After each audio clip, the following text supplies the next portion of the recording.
What's up, everybody out there in YouTube land? Wrath2501 here with the Warhammer part of Double Feature Friday. And this is something from Major Kill. And this is the WAAAGH explained by an Australian. Alright, and it's a little bit into the video already because I had to circumvent an advertisement he had. So I can't put other people's advertisements in this. Alright, so let's see what he's got for us here. And go. Talk about the Orcs WAAAGH. How it was created, what it's capable of, the and then some dumb shit moments in the lore which have spawned a legion of Orc memes and misinterpretations of the green voodoo. Let's get into it. So where did the WAAAGH come from? After all, he's gonna keep calling it that too. Fungal Shreks that can tap into a mystical psychic force doesn't really sound like natural selection. Well, that's because it isn't. Orcs were one of the races created by the Old Ones back in the day. Why the fuck would the Old Ones, wise beings who value life, create the Orcs? Well, desperate times, desperate measures. Exactly. So, the salty Necron tier were extra salty because the Old Ones wouldn't show them how to make sunscreen to deal with their hectic melanomas. So the Necron tier sold their souls to the Catan and were reborn as the Necrons. Whilst the Necron tier were noobs and easy to clap, the Necrons were OP as shit and gave the Old Ones a lot of issues.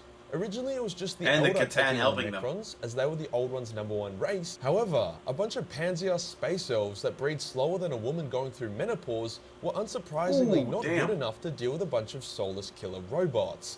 Hence, the Old Ones created a devastating experimental biological weapon, the Orcs, and it armed them with a not fully yet understood psychic power, the WAAAGH.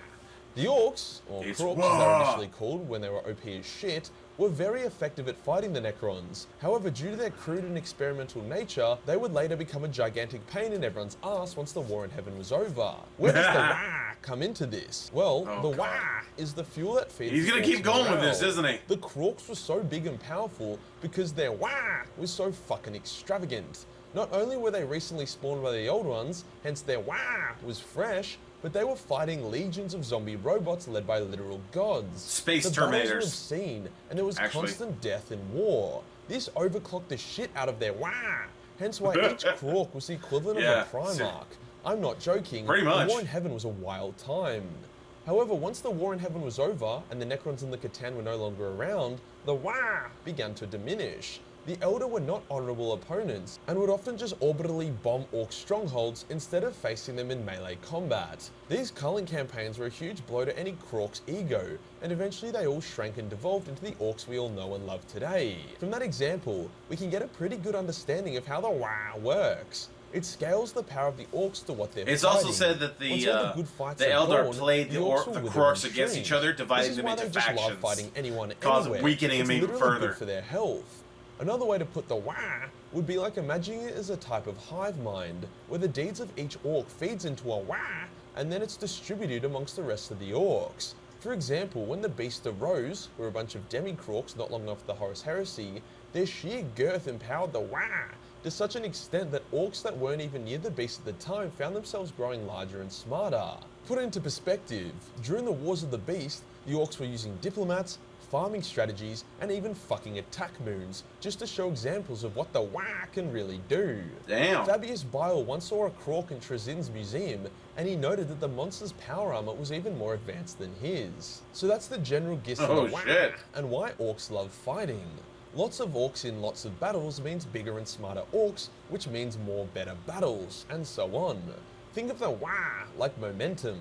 The bigger a WAAAGH, the more momentum it can build. Hence why WAAAGHs are usually destroyed in one huge battle rather than a bunch of small skirmishes. And it's also why sabotage and hit and run strategies against Orcs can be so effective. Anything to disrupt their momentum disrupts their WAAAGH. Now we move on to the spicier part of the WAAAGH, the power of belief. At a base level, if an Orc believes something to be absolutely true, it will become true. This power has a lot of limits though, and it is hard to hack. Like, you can't just hypnotize an Orc and tell it that it has a 12-meter cock and it can fly, and voila, you now have a flying fuck stick. No, that's not how it works. How it does work, however, is by making poorly made machinery operate and other random shit. Like, Orc guns and vehicles shouldn't work. They're not built correctly, and they don't have many essential parts like ammo clips and triggers for guns or engines and gears for vehicles. However, an Orc is too stupid to realize this. Yes. The gun-shaped bit of metal they have in their hand is now a fully functioning shooter. There are other funny cases of the WAAAGH coming in clutch. A crew of orcs were stranded in the desert and out of fuel. The orc knob, who was part of the crew, says, "Nah, we can't be out of fuel. I filled us up yesterday." And the rest of the orcs in the crew thought, "Well, the knob said he filled it up, so it must be filled up." Lo and behold, the truck could now start, and it had just enough fuel to get them home. Certain colours also invoke different parts of the WAAAGH. Orcs believe red makes things go fast, so they paint their cars red. They believe yellow gives them more dakka, so they paint bombs and guns yellow. The colour does seem to have some effect. After all, orcs believe purple makes you stealthy, and I've personally never seen a purple orc. Yeah, exactly. The Have you ever seen a purple orc? Though. You can't just tell an orc that if he fists himself for 6 hours straight, he'll gain the power to bypass Chinese censorship. What the fuck, powerful, dude? But not that powerful. Here is where the misconception about the WAAAGH comes from. His examples are oddly specific. Technology. If an orc thinks that a space marine is really powerful, it doesn't make the space marine powerful. It's also why orc technology can only be used by orcs, as the wielder has to tap into that's what made them effective against the Necrons, because the Necrons couldn't really develop any defenses against their weapons. Are absolute bullshit. Because the orcs believed the weapons would work, so they did. No, the Emperor's not kept alive because the orcs think he's super slick. No, WAAAGH is not powerful because the orcs think he is. He's just a badass. No, there you go. The setting of 40k is not in stagnation because the orcs crave non-stop war. And no, I cannot suck my own dick. Trust me, I've already tried. What the dude? Is also what orc psychers called weird boys, because you know they're fucking weird, tap into to shoot their green jizz at people. I'm not even kidding about that. It's a very undisciplined way of using the warp. But Major Kill, if the orc psychers are untrained and undisciplined, wouldn't they be great conduits for chaos demon possession? Shut the fuck up, Timmy, before I bend you over and aim a weird boy at you. If a demon tries to possess an orc, they will generally have a terrible time. After all, orcs go through the warp without Gellerfields by choice, so definitely not a fun time for anything with a horn or a tentacle. The concept of the WAAAGH is so ingrained into the soul of every orc, wumorc, and chalk that they call their armies WAAAGHs, and they also autistically scream WAAAGH all the time, mostly before charging an Imperial gun line. The WAAAGH is love. The WAAAGH is life. Seriously, if you enjoyed the video and you want to support the channel. Okay. So he's talking about his Patreon, where he sells Warhammer nasty shit. Anyway.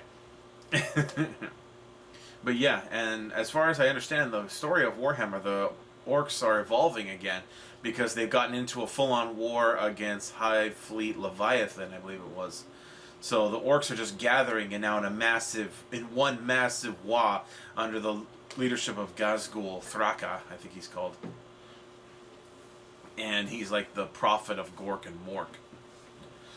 The orc gods. But anyway, actually the orcs are one of the more I find them one of the more interesting. I find the human characters in Warhammer, I find them boring and actually pretty stupid even compared to the orcs. I find them really damn stupid. Like, they lack any sense of common sense. I mean, the orcs are basically just one big ball of common sense, but it's not exactly great common sense, but it's still common sense. Whereas the humans seem to lack any such thing whatsoever. Anyway, so I hope you guys enjoyed that. That was interesting. He really just had to keep going, wah, like Waluigi, dude. Seriously. I mean, it was funny like a couple of times, but after that, after a while, it just got old, dude, so don't do that. And his new format's kind of interesting, where he basically puts himself out there rather than just using that armored avatar that he had before. So that's pretty good. That's a nice little change. Anyway, let me know what you guys thought in the comments. Also, don't forget to like this video and subscribe here on my game channel, guys. Help this channel grow, guys. Really need that supplementary income, please. And don't forget to click on the link to the original down in the description. Get down to Major Keel's original video, like his original video, and sub to him. Help his channel grow and show him some love. Anyway, I will see you guys next time. Tune in every day for new content. Bye-bye.